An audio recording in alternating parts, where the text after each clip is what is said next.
Voilà, alors je vais vous présenter donc une dissection. Donc, je voudrais, on va aller de la superficie à la profondeur de manière un petit peu croissante et vous présenter les différents éléments tels que je les ai préparés en enlevant ici simplement la parotide. Alors, j'ai laissé en place le canal parotidien qui vient ici croiser et perforer le muscle que vous voyez et qu'on reverra tout à l'heure, qui est ce muscle profond qui correspond au muscle buccinateur et qui est croisé par cette veine qui est la veine faciale. Ça, c'est la veine faciale. Elle remonte et vous voyez que c'est une veine qui va passer en dessous des muscles superficiels de la face et revenir ensuite vers la région angulaire. Donc cette veine faciale, elle est ici, elle se draine ensuite dans le système jugulaire et elle n'est pas satellite de l'artère faciale qui est ici et que j'ai sectionné, vous le verrez pour les besoins de la dissection. Alors ici en arrière, c'est ce muscle buccinateur et j'ai enlevé de manière didactique ensemble de cette boule graisseuse de Bichat qui vient en fait occuper cette interface profonde dans laquelle j'ai introduit cet instrument entre le muscle masséter et le muscle ptérygoïdien. Plus en arrière, on va se déplacer un peu, plus en arrière vous allez reconnaître des éléments de la branche montante de la mandibule qui est ici, voilà, avec l'ATM et ici la région zygomatique, et en arrière de la branche montante, le grand élément un peu bleuté correspond à la veine jugulaire externe. En réalité, tout ceci se situe à l'intérieur de la parotide, puisque vous avez ici l'artère temporale superficielle qui est en avant, la voilà, et voilà la veine temporale superficielle qui devient ensuite veine jugulaire externe. Alors, maintenant, je vais déplacer le canal parotidien, le canal de Sténon, et j'ai ouvert et décollé tout le cadre zygomatique avec le muscle masséter. Alors, cette dissection, où vous allez retrouver en fait des éléments du muscle temporal, je récline là ici les muscles ossiers, voilà le tendon du muscle temporal, vous voyez cet élément très nacré, sur lequel, qui vient ensuite se terminer sur la coronoïde. Ça, ce sont les fibres profondes, et j'ai sectionné la coronoïde dans sa partie antérieure. Alors, je vais récliner également le canal parotidien, qui est ici, pour vous montrer l'étendue des fibres du muscle buccinateur. Et vous rappelez combien ce muscle buccinateur vient s'insérer loin en arrière. Voilà l'ensemble de la nappe musculaire du buccinateur qui vient ici se fixer sur la partie antérieure de la mandibule. Alors bien sûr, vous aurez certainement reconnu le nerf alvéolaire inférieur, nerf dentaire inférieur, et voilà la petite veine qui est satellite du nerf à l'intérieur du canal alvéolaire inférieur. Ce que vous voyez partir ici correspond en réalité à l'artère maxillaire interne lorsqu'elle est encore superficielle par rapport au ptérygoïdien externe, ptérygoïdien latéral, sur lequel j'appuie ici. Ça, c'est une petite branche, l'artère transverse de la face. C'est un élément musculaire, artériel relativement important de la région moyenne. Donc voilà ce nerf alvéolaire inférieur dans son canal, avec, on le reverra mieux tout à l'heure, ces éléments innervant la région rétromolaire. Donc ça, c'est une dissection qui est relativement superficielle. Alors je vais remettre en place et nous allons montrer maintenant l'autre côté de la dissection où la dissection a été un petit peu plus profonde. Alors voilà une autre dissection qui est un petit peu plus profonde. Vous allez retrouver des éléments dont je vous ai parlé. Les éléments superficiels ont été réclinés ici. Ça, c'est le muscle orbiculaire des paupières que je maintiens récliné. Vous allez comprendre pourquoi dans un instant. Cette fois, au lieu de désinsérer, nous avons sectionné ici le processus coronoïde. Et ici, vous avez l'insertion du muscle temporal. Vous l'avez reconnu ici, sectionné. Nous avons sectionné ici le processus zygomatique de l'os temporal. Ici, c'est l'ATM. avec le condyle mandibulaire. Alors lorsque l'on soulève partiellement cette région, et on aborde ici en fait la fosse ptérygomaxillaire. Alors, entouré de ce petit lac bleu, vous avez bien évidemment la partie initiale du nerf alvéolaire inférieur que l'on a nettoyé en fait à la fraise, pour vous montrer à la fois les rapports veineux. Et j'ai laissé ici en place des éléments qui vous seront vraiment intéressants sur le plan chirurgical. Ici, se termine ici la nappe musculaire du muscle buccinateur. Et ici, vous avez ce qui est un petit peu nacré, c'est de l'os. C'est la partie postérieure. C'est la partie postérieure de l'os maxillaire. Et sans le faire exprès, en réalité, au cours de la dissection, quand on a fraisé, nous avons ouvert ici la petite lamelle osseuse qui est ici, que je prends ici entre les deux parties de la pince. Et ici, ce que vous voyez ici correspond à la muqueuse du sinus maxillaire. Ceci, ce qui est un peu bleuté, et que je ne veux pas perforer, correspond en fait à la muqueuse du sinus maxillaire qui a envoyé une expansion dans la région zygomatique. Donc vous voyez cette fine, je décolle un tout petit peu la muqueuse pour vous faire apprécier la finesse de la paroi postérieure. Et contre cette paroi postérieure arrive l'innervation et la vascularisation. Et voilà, vous voyez ici ce petit filet nerveux qui correspond à un nerf alvéolaire postérieur qui est ici. Il y en a un deuxième de l'autre côté. Et juste entre les deux, vous avez un élément veineux. C'est une grande veine qui va en fait drainer une partie des structures 7, 6 et éventuellement 8 sur le versant maxillaire. Alors, si l'on dézoome un petit peu, on va, voilà, je vous remets en place, nous allons revenir à des éléments de repérage un peu plus simples. Voilà donc le muscle orbiculaire toujours en repérage, et en le réclinant, on tombe sur des éléments veineux qui sont ceux-là. Ça, c'est la veine faciale profonde dont je vous parlais tout à l'heure. Elle est satellite d'un élément artériel, mais c'est cette veine faciale profonde qui va drainer l'ensemble de cette région ici maxillaire postérieure au contact de la ptérygoïde. Et cette veine faciale vient donc passer en dessous de l'os zygomatique, en dessous de l'os malaire, pour ensuite, sous les muscles de la face, se drainer dans la veine faciale proprement dite. Alors si l'on se met maintenant un tout petit peu plus en arrière, je vais vous rappeler des éléments qui sont attrait au drainage veineux de la région ici du nerf alvéolaire inférieur, puisque ce que vous reconnaissez en profondeur et partant rechercher ici l'aile latérale sur lequel je suis ici avec les deux éléments de la pince, c'est le muscle ptérygoïdien latéral. Ce qui est devant, ce muscle ptérygoïdien latéral, c'est une partie du drainage veineux dont vous avez l'autre partie ici, puisque l'élément central c'est l'artère maxillaire interne, la voilà, celle qui va ensuite ici plonger très profondément pour devenir une artère de la région profonde des fosses nasales. Et donc, ici, c'est veineux, ça fait partie de cette éponge veineuse qui se situe autour et à l'intérieur des muscles. Ces veines infiltrent en réalité les différents faisceaux musculaires. Voilà une partie du drainage veineux ptérygoïdien, en voilà l'autre partie. Et vous voyez que ce système en fait draine également la veine alvéolaire inférieure, qui est en fait cette veine qui est annexée au nerf alvéolaire inférieur. Alors, avant de passer à l'autre dissection, on va dire un tout petit mot et illustrer ce nerf alvéolaire inférieur que j'ai disséqué là à la fraise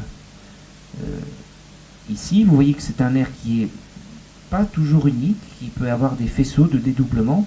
Vous voyez qu'il a ici un faisceau probablement pour les dernières, pour la 7 et la 6, et puis un tronc qui se sépare en un autre petit faisceau qui est plus antérieur, et au fur et à mesure se poursuivre vers la région incisive et puis la région mentonnière. Et au passage, bon, c'est une personne qui est âgée, elle a été édentée à ce moment-là, mais vous voyez ici au passage un petit rameau nerveux qui va rejoindre l'apicale probablement de la 7 ou de la 6, mais plus vraisemblablement de la 7. Donc voilà un petit peu ce nerf alvéolaire inférieur. dont il ne faut pas oublier qu'il est toujours accompagné d'un pédicule veineux que l'on voit ici un peu en bleuté, qui est cette veine qui accompagne le nerf alvéolaire inférieur, et d'une petite artère. Cette fois, on va reprendre une autre dissection. Cette dissection qui est une dissection un petit peu différente pour vous rappeler en réalité le trajet de l'artère faciale. Cette artère faciale, c'est une artère qui est relativement tortueuse, qui doit ici suivre en fait l'ensemble de la mimique, tout comme la peau, qui est cette artère que vous palpez lorsque vous accoudez sur votre mandibule et que vous la sentez passer précisément à cet endroit où elle est coincée entre l'os et la paume de votre main. Cette artère faciale, c'est l'artère de tous les muscles de la région de la face, à l'exception de l'artère transverse de la face, qui est une artère relativement haute et qui naît de la maxillaire interne. Et c'est cette petite artère faciale qui donne des rameaux vascularisant ici ce muscle buccinateur que vous voyez ici. Je vais recliner le muscle masséter qui est là. Et voilà ce muscle buccinateur que l'on voit avec ici la partie antérieure de la branche montante de la mandibule. Et puis ce qui est au-dessus, ce que j'ai éruginé, qui correspond en fait à l'os zygomatique au malaire ici et à l'os maxillaire en avant. Alors, lorsque l'on soulève le muscle masséter, on retrouve bien évidemment les éléments musculaires du temporal. Alors, sur la vue médiale maintenant, voilà. Alors, je vais récliner donc ce nerf, la langue, pour vous montrer les différents éléments. Larry, vous voulez venir ici juste pour tenir la langue comme ça? Oui, bien sûr. Alors voilà donc la langue. On va essayer de trouver le bon axe de vue. Voilà. Tenez-la juste comme ça. Voilà. Alors, voilà ça ne sera pas long. Voilà donc la muqueuse, voilà la face latérale de la langue, qui est ici, et la muqueuse que j'ai sectionnée au fond du sillon gingivo-lingual. Et lorsque je tourne un petit peu, on va retrouver ici la muqueuse, cette fois sur le versant gingival qui est ici. Voilà, ce qui est blanc nacré un petit peu, c'est de la muqueuse. Tout ceci. Et puis j'ai sectionné donc au fond, et lorsque l'on sectionne, on tombe tout de suite sur ce nerf lingual. Le nerf lingual, c'est cette corde blanchâtre qui est ici, et que je vous isole, comme ceci, vers l'avant. Et ce nerf lingual est posé sur un muscle, qui est le muscle que je présente ici, qui est le muscle berceau de la langue, c'est le muscle mylo-hyoïdien. Donc il est ici, il descend, et dans le fond du sillon, qui est limité ici par les muscles de la langue et par le muscle mylo-hyoïdien latéralement, vont courir 2 voire 3 structures. La première structure, je l'ai dissociée ici, ce qui est là, c'est ceci, c'est le nerf lingual. Vous voyez que c'est un petit peu plus nacré. Ce nerf lingual, on verra ses rapports en postérieur tout à l'heure. Et puis, il est accompagné assez souvent d'une autre structure qui est ici. Voilà. Ceci qui court et qui va rejoindre la glande submandibulaire qui est très en arrière et qui a une expansion postérieure. Vous voyez, c'est une structure un petit peu différente, un peu lobulée. Ça, c'est la glande submandibulaire, sous-maxillaire, et son canalicule qui est presque satellite ici du nerf lingual. D'ailleurs, au passage, si vous voyez un petit peu par transparence, vous vous rendez compte qu'il y a plusieurs petits faisceaux sur le nerf lingual. On va un peu orienter comme ça, voilà. Il y a plusieurs faisceaux du nerf lingual, tout simplement parce que ce sont plusieurs territoires du nerf lingual. Et vers l'avant, je crois que là on voit bien, vers l'avant, on va retrouver le conduit mandibulaire et ici les éléments de la glande sublinguale. Donc ce que vous avez ici, donc c'est le nerf lingual, le canalicule qui viendra s'ouvrir ici au niveau de la muqueuse, et ce qui est ici, un petit peu plus en avant, c'est l'expansion antérieure de la sublinguale, celle qui de temps en temps vient soulever la muqueuse. La muqueuse, c'est ce que vous voyez ici et qui a été sectionné, c'est qui est un peu blanchâtre. Alors voilà donc pour les rapports de ce nerf lingual, on va maintenant un tout petit peu tourner pour vous montrer, et en dézoomant un tout petit peu, voilà, stop, c'est parfait, Donc je vous remontre les repères. Ici on est sur le côté mandibulaire, ici on est sur le côté lingual, avec ici la muqueuse que je soulève un petit peu. Et cette muqueuse, une fois sectionnée, va donc vous retrouver ce sillon tout à fait caractéristique, avec mylohyoïdien et mandibule latéralement. Et voilà ce muscle dont je vous parlais, qui est le muscle hyoglosse. Ce muscle hyoglosse, qui n'a pas d'intérêt en soi, a un intérêt topographique, puisqu'il va séparer le nerf lingual qui est sous la muqueuse et qui est superficielle, de l'artère linguale qui se situe ici, que je n'ai pas disséqué parce que ce n'est pas bien important, mais en dessous duquel j'introduis la pince. Donc voilà ce muscle hyoglosse. Bon, c'est un muscle qui est intéressant sur le plan topographique, en particulier dans la chirurgie des cancers de la langue. Alors voilà donc ce canal submandibulaire qui est ici. On va maintenant aller un petit peu plus en arrière et un petit peu changer de disposition. Alors, on va dézoomer pour... merci Marilyn, je crois que ça ira très bien. Pour que vous retrouviez un petit peu vos marques. Puisque ici, on est au niveau du pilier antérieur de la loge de l'amygdale, qui est ici. Je vais orienter un tout petit peu différemment, voilà. Et lorsque l'on ouvre la muqueuse, voilà mon trait d'incision de muqueuse, qui est ici, qui est un trait relativement large. J'ai décollé la muqueuse ici de la région qui correspond à la partie haute du palais, et l'insertion en fait c'est la muqueuse du voile du palais qui est ici. Donc voilà le voile du palais qui est relativement épais et que je vous montre ici. Donc cette muqueuse a été ouverte, excisée, et on retrouve ici les rapports nerveux de la région mandibulaire. Alors voilà, vous voyez la continuité maintenant du nerf lingual. Alors on va juste changer de position, se mettre comme ça. Voilà.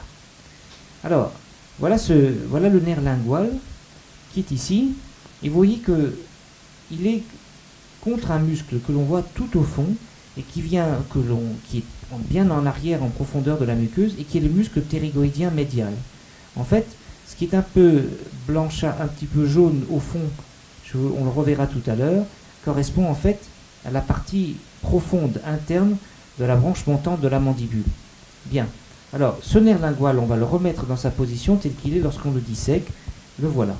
C'est-à-dire qu'il est comme ceci, au contact ici du muscle ptérygoïdien latéral. Pour pouvoir désarticuler un peu la mandibule, j'ai sectionné ici.